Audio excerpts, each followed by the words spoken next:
ఓం నమ శివాయ శ్రీమాత్రే నమః. మిత్రులకి శ్రేయోభిలాషులకి అలాగే నన్ను ఎంతగా ఆదరిస్తున్న యూట్యూబ్ ప్రేక్షకులందరికీ కూడా పేరు పేరు ధన్యవాదాలు. మిత్రులారా, మీ అందరికీ కూడా పరాదేవత ఎల్లవేళలా మీతో ఉండి మీ మనోవాంఛ నెరవేర్చాలని మనస్ఫూర్తిగా కోరుకుంటున్నాను.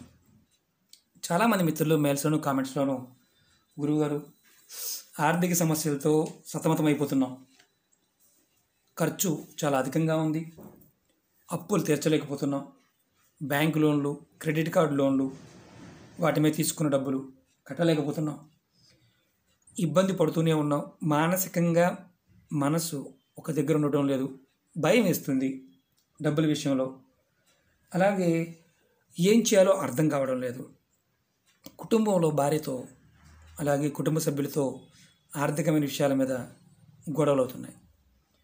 దీని నుంచి బయటపడడానికి ఏదైనా ఒక మార్గం చెప్పండి, ఖర్చు లేనిది అని చాలామంది అడగడం జరిగింది. ఇవి మనం రోజు వాడుకునే వస్తువులే.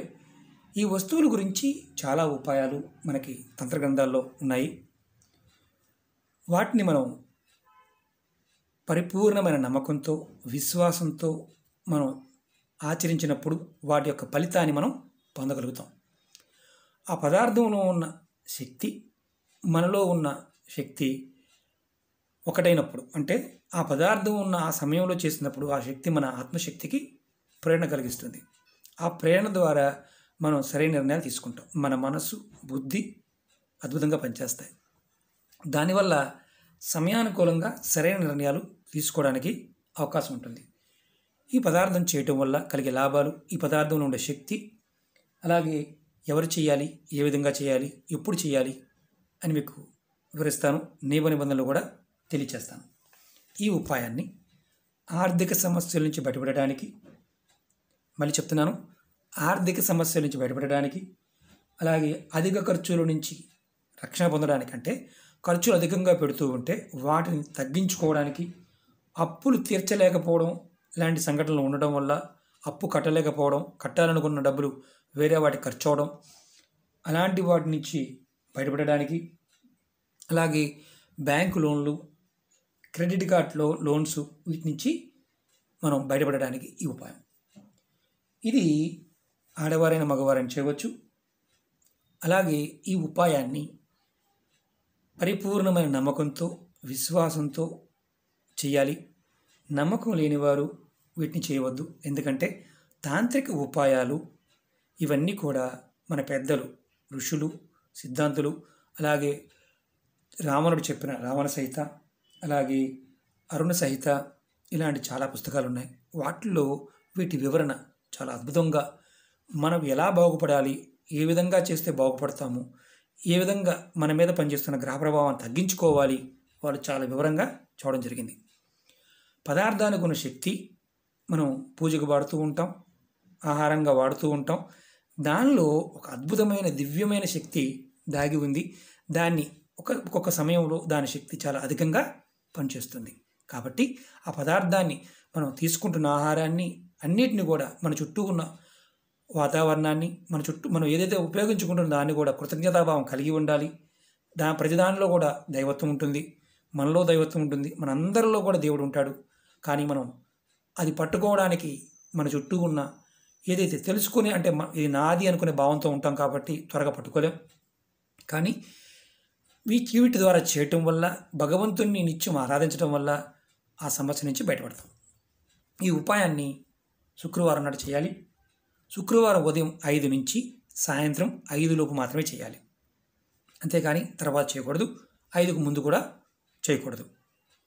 ఈ ఉపాయం కావాల్సిన పదార్థాలు: పటికి బెల్లం, అంటే దీన్ని మనుబోతు అంటారు, కండ చక్కెర అంటారు. అలాగే కొంతమంది అంటే చక్కెర కాకుండా దీన్ని పటిక అంటాం, పటికి బెల్లం అంటాం. ఇది తక్కువ రేటు ఉంటుంది, ఒక 150 గ్రాములు కావాలి.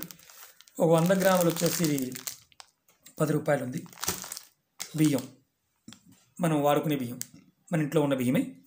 ఇది ఒక కప్పు బియ్యం తీసుకోండి, అంటే ఒక 150 గ్రాములు. అలాగే ఒక తెల్లటి క్లాత్ తీసుకోండి, కొత్త క్లాత్ తీసుకోండి. తర్వాత దీంట్లో ఒక మొక్క వాడుకోవచ్చు, తర్వాత వేరే వాటికి కూడా ఉపయోగాలకు వాడుకోవచ్చు. ఇది శుక్రవారం నాడు మీరు స్నానం చేసి మీ పూజా మందిరంలో దీపం వెలిగించి ఈ తెల్లటి క్లాత్లో ఈ పటికి బెల్లాన్ని అలాగే బియ్యాన్ని చక్కగా పెట్టి మూటగా కట్టాలి. మూటగా కట్టి లక్ష్మీ అమ్మవారి పటం ముందు, మీ ఇంట్లో లక్ష్మీ అమ్మవారి పటం ముందు పెట్టండి. లక్ష్మీ అమ్మవారు మిగతా దేవతలతో ఉన్నా పర్వాలేదు, అక్కడ పెట్టండి. పెట్టి మీరు మనసులో అమ్మవారిని తలుచుకొని నా ఆర్థిక సమస్యలు తీరిపోవాలి, అలాగే నాకు ధనలాభం కలగాలని మనస్ఫూర్తిగా కోరుకోండి.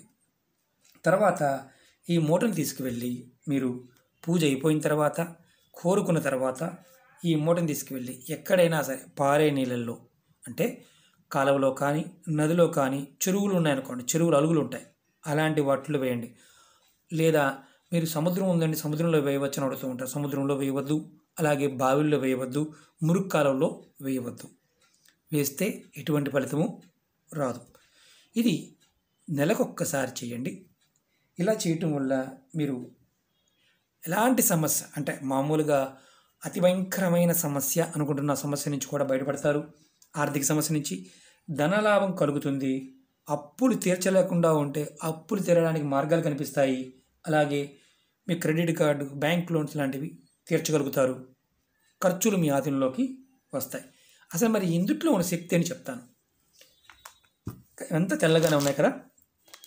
మనకి జాతకరీత్యా జాతకంలో చంద్రబలం తగ్గినా, శుక్రబలం తగ్గినా మన మానసిక స్థితి, అలాగే యోగ్యత, కుటుంబంలో గౌరవము, అలాగే ఆర్థికమైన స్థితి కూడా తగ్గిపోతుంది.